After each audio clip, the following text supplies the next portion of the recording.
আমি ধন্যবাদ জানাচ্ছি সকল কলা কুশলীকে যারা এই চমৎকার আয়োজনটি করেছে। আমি কৃতজ্ঞতা প্রকাশ করছি তাদেরকে যারা আমাকে প্রাণময় আমন্ত্রণ জানিয়েছেন। প্রথমে ভালো লাগার বিষয়টি বলছি আমার সামনে যারা উপবিষ্ট তাদেরকে নিয়ে।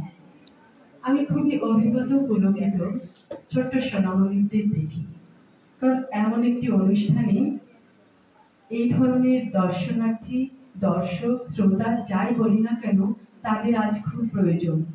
কারণ আগামী পৃথিবী তাদের জন্যই, আমরা তাদের কাছেই রেখে যেতে চাই সুন্দরের চারিকাছে। সাহিত্যকর্ম এক সৃজনশীলতার বন্ধ দুয়ার খুলে দেয়।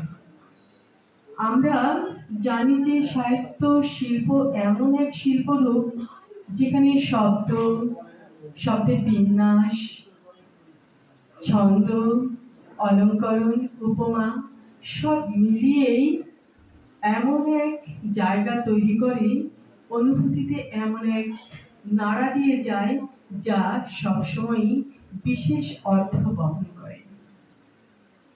একজন সাহিত্যিক রচনা করেন তার হৃদয়ের উপলব্ধি দিয়ে, এমনভাবে সেটা রচনা করেন, সৃষ্টি করেন যা পাঠক হৃদয়ে ঠিক একই প্রতিবিম্ব তৈরি হয়, পাঠককে ফিরিয়ে নিয়ে যান তার চেনা জগতে লেখার মাধ্যমে।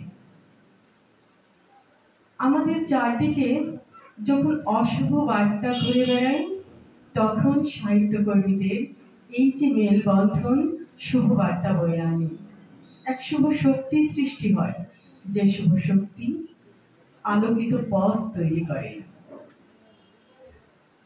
আজ ঠিক এই জায়গায় দাঁড়িয়ে সেই শুভ ক্ষণে প্রত্যয় হোক আমাদের, আমরা সেই আলোকবর্তিকা জ্বালাতে চাই এবং আজকের এই সময়টুকু আমাদের হাতে ধরা দিই আনন্দ এবং অর্থবহ হয়ে।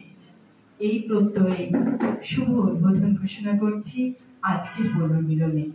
ধন্যবাদ সবাই।